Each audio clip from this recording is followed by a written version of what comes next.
नमस्कार दोस्तों, आज हम पहुंचे हैं सीकर जिले के खंडेला तहसील। और खंडेला तहसील के अंदर मैं आपको ऐसी मातृशक्ति से आज रूबरू कराने जा रहा हूं जो 24 घंटों में से कम भी नहीं तो 15 घंटे जो कंटिन्यू समाज सेवा के लिए देती हैं।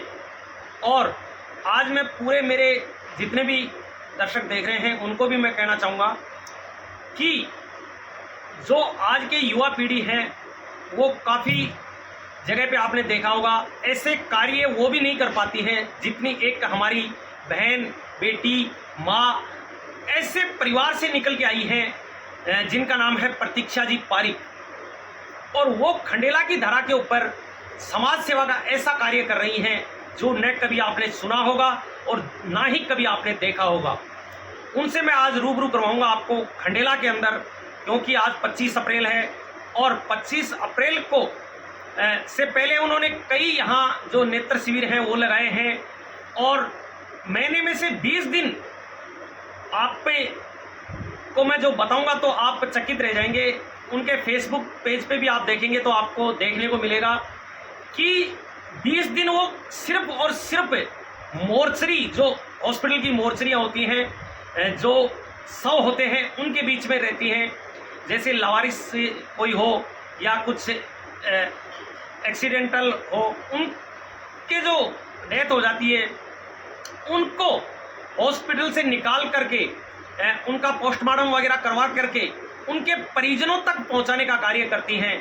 ऐसी मातृशक्ति को हमारा भी सलाम है और हम भी उनको दृढ़ता के साथ में आज कैमरे के सामने लेके आ रहे हैं। प्रेस्टन के माध्यम से आज आपको मैं रूबरू करवाऊंगा ऐसी मातृशक्ति से, ऐसी बहन से, ऐसी बेटी से जो आज समाज के अंदर हमें हमारी बहन बेटियों को इस तरह से मजबूत बनाना चाहिए, जागरूक करना चाहिए और एक आत्मनिर्भर बनाना चाहिए। क्योंकि आज बेटियां हैं वो काफ़ी बाहर निकलने के लिए डरती हैं और काफ़ी झिझकती हैं। तो मैं उनसे भी कहूँगा क्योंकि आप भी ज़्यादा से ज़्यादा कंधा मिला करके ऐसी महान शक्तियों के साथ में खड़े हों, समाज में आगे आने का काम करें और ऐसी मातृशक्ति का साथ दें। जहाँ भी उनके प्रोग्राम होते हैं कम से कम 20-30 महिलाएं उनके साथ में चाहिए ताकि और भी कोई जागरूक हो सके। महिलाएं, हमारी जो बहन बेटियां हैं वो भी और माताएं भी। तो आज मैं मिला रहा हूँ आपको प्रतीक्षा जी पारिक से।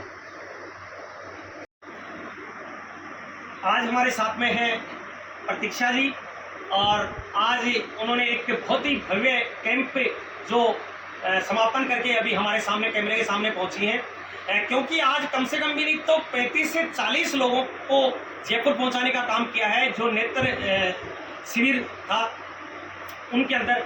नमस्कार मैडम। नमस्कार।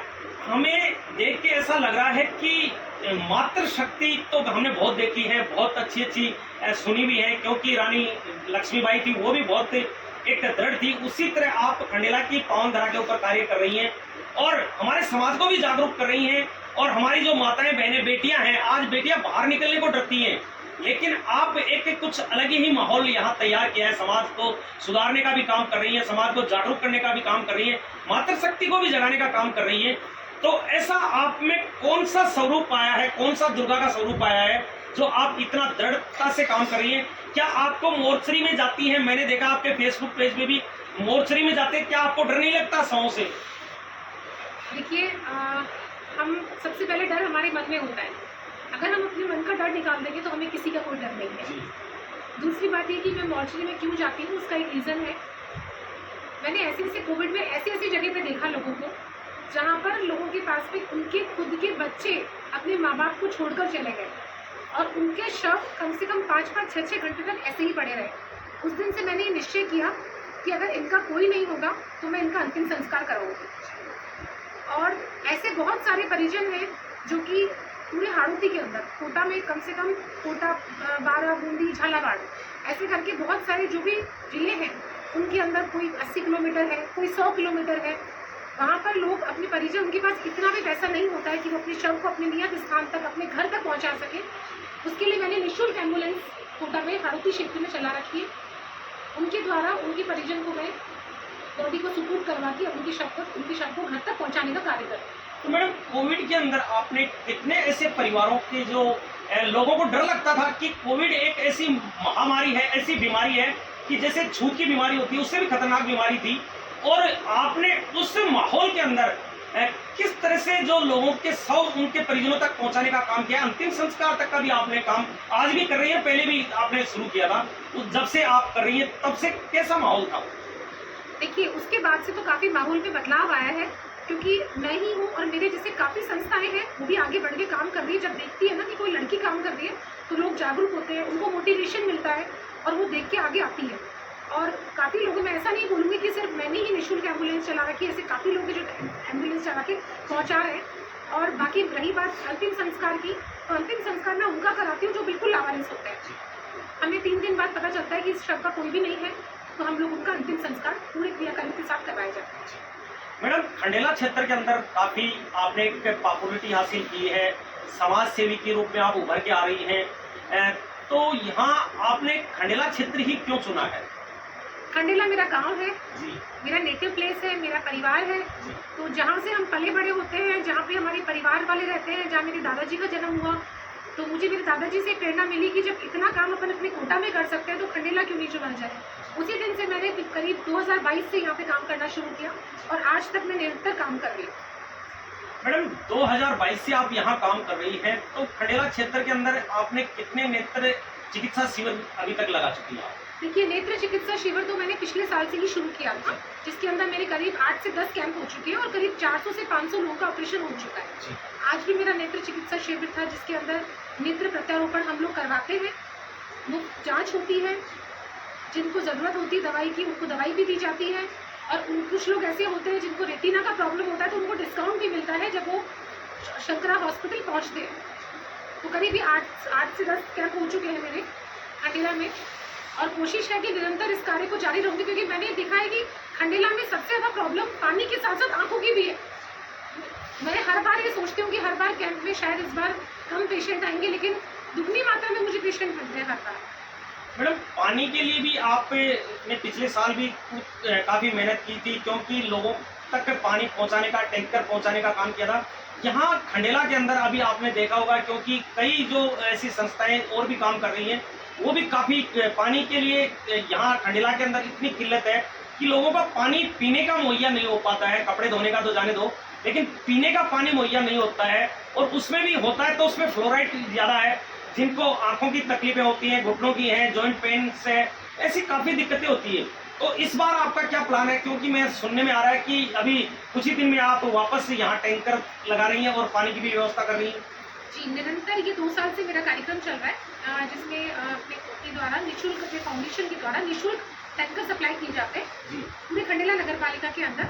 और अभी अगले महीने से मई में प्रॉपर तरीके से टैंकर सप्लाई होंगे, उसी की पूरी भूमिका और रूपरेखा बना रहे हैं, जिससे व्यवस्थित ढंग से सभी वार्डों में सभी लोगों को, जरूरतमंद को पानी प्रॉपर पहुँच सके। मैडम, एक बात पूछना चाहूँगा मैं, क्योंकि आज खंडेला नगर पालिका है वो काफ़ी बड़ी नगर पालिका है, और यहाँ 1 महीने पहले फंड आ चुका है, लेकिन फिर भी पानी के टैंकर लोगों को नहीं मिल पा रहे हैं। पानी के लिए लोग तरस रहे हैं, एक एक बूंद के लिए। इसके बारे में आप क्या कहना चाहेंगे? देखिए, मैं इसके बारे में ये बोलना चाहूँगी कि मेरे खंडेला के लोग बिल्कुल जागरूक नहीं हैं। अगर खंडेला के लोग जागरूक होते तो हमें इतना परेशानियों का सामना नहीं करना पड़ता। जो पानी के लिए परेशान है, आप 10-15 लोगों की टीम में खुद जाने को तैयार हूँ, मेरे साथ चलें। मैं चाहती हूँ, क्योंकि मैं भी नगर पालिका को ही सपोर्ट करना चाहती हूँ, जहाँ पे मेरे वार्ड से मेरे द्वारा पानी टैंकर सप्लाई हो जिस वार्ड में, उसके अलावा वार्ड में नगर पालिका टैंकर पहुँचाए। लेकिन अगर 10 लोग मेरे साथ जुड़ के, 15 लोग मेरे साथ जुड़ के कार्य करेंगे, जाएंगे, तो ही हम उस चीज़ को समझ सकते हैं। अकेले मेरे करने से कुछ नहीं होगा। मैडम, आज करोड़ों रुपए यानी नगर पालिका में पानी के लिए, पीने के लिए, पानी की जो समस्या है उसके लिए फंड आ चुका है, करोड़ों रुपए, 1 महीना हो चुका है, लेकिन फिर भी ऐसी क्या दिक्कतें आ रही हैं खंडेला नगर पालिका में या यहाँ के जो सिस्टम में कि लोगों को पानी तक नहीं मिल पा रहा है? देखिए, लोगों को पानी क्यों नहीं मिल पा रहा है ये तो लोग ही जानते हैं, क्योंकि प्रशासन जागरूक नहीं है, लोग वहाँ तक पहुँच नहीं पाते हैं, लोग अपनी शिकायत नहीं बोलते हैं, जाके अपनी शिकायत दें, अपनी एप्लीकेशन बताएं कि हमारे वार्ड में पानी नहीं है। यूडीएच तो फंड दे देती है, आगे का कार्य तो नगर पालिका का है, और उससे बड़ा कार्य जनता का है कि जनता जब एकजुट होकर जाएगी ना, तो नगर पालिका को अपने आप उनको फंड देके पानी पहुँचाना पड़ेगा, और उनका कर्तव्य बनता है इस चीज़ के लिए बोलना चाहूँगी कि कर्तव्य है कि वो सबको पानी पहुँचाए, क्योंकि यूडीएच का एकमात्र संस्था है, क्योंकि वो यूडीएच तो पानी पहुँचा चुका है अपना फंड, लेकिन वो फंड जब नहीं पहुँच पाता है तो वो सबसे बड़ी तकलीफ होती है जब जनता को वो पानी नहीं मिल पाता है, क्योंकि वो फंड सिर्फ पानी के लिए होता है। मैडम, आप एक समाज सेवी के रूप में काम कर रही हैं, आप समाज सेवा कर रही हैं, लेकिन मैं भी काफी टाइम से देख रहा हूँ आपको, तो आपको भी कई समस्याएं आती होंगी, क्योंकि आप समाज सेवा कर रही हैं। लोगों को ऐसा लगता है कि मैं इस मार्ग पे जा रही हूँ, तो कई नेगेटिविटी फैलती है, उसके बारे में क्या कहना चाहेंगे आप? देखिए, ये तो लोगों की मानसिकता है, सबकी अपनी सोच और अपना नजरिया है, लेकिन मैं तो मानव हित के लिए, जनहित के लिए कार्य कर रही हूँ, मेरी संस्था चला रही हूँ। मेरी संस्था के द्वारा मुझे जो चीज़ लगी कि मुझे नेतृत्व की यहाँ पे बहुत ज़्यादा ज़रूरत है, मुझे लगी पानी की ज़रूरत है, जिस चीज़ की ज़रूरत होती है मैं अपनी संस्था के द्वारा कोशिश करती हूँ कि लोगों तक पहुँच सके। मैडम, एक और मैं बात आपसे करना चाहूँगा, क्योंकि यहाँ की जो हमारी मातृशक्ति है वो भी कहीं ना कहीं सोई हुई है, वो जाग नहीं रही है। आज हमारी जो बेटियां हैं वो BA MA खूब पढ़ाई लिखाई करके कई क्षेत्र के अंदर जा चुकी हैं, लेकिन आप जैसे कार्य करने में सक्षम नहीं है। मुझे लगता है आपसे भी शायद ही कोई आपके जैसी प्रेरणा लेके 2-4 भी आपसे नहीं जुड़ पाई हैं, तो ऐसा क्या कारण है यहाँ का?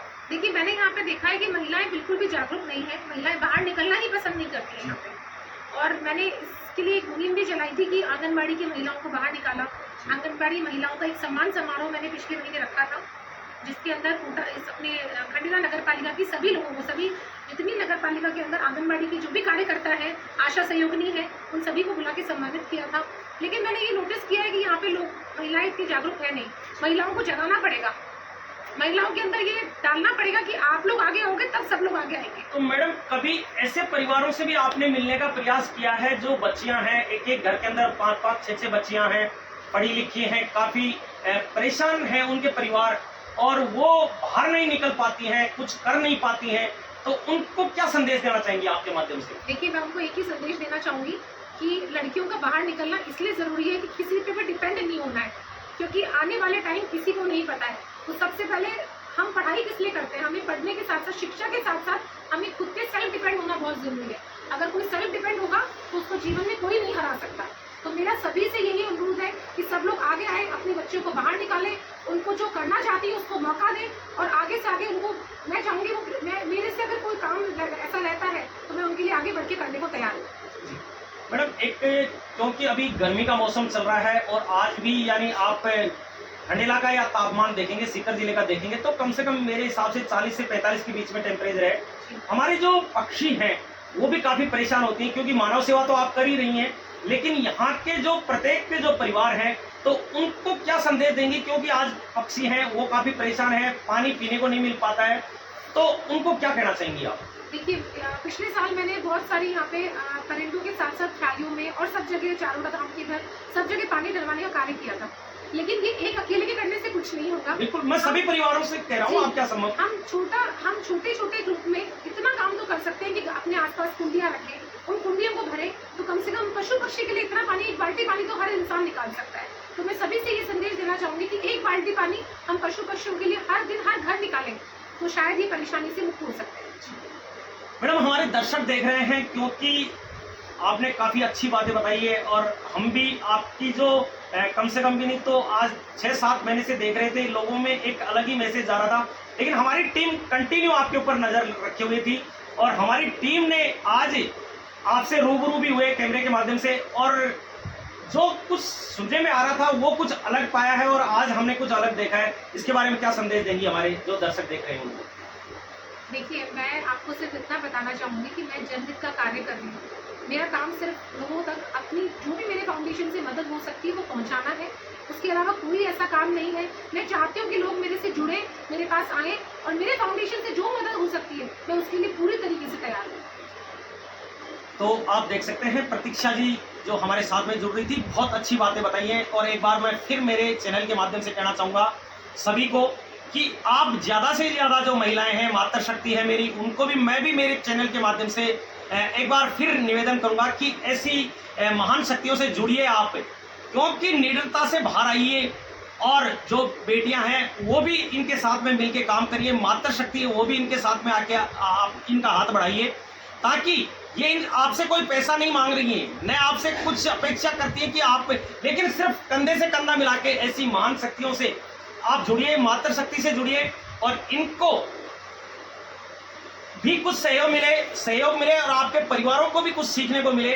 आप देख रहे थे प्रेस टाइम सुभाष चंद्र सैनी के साथ। जय हिंद, जय भारत, जय जवान, जय किसान।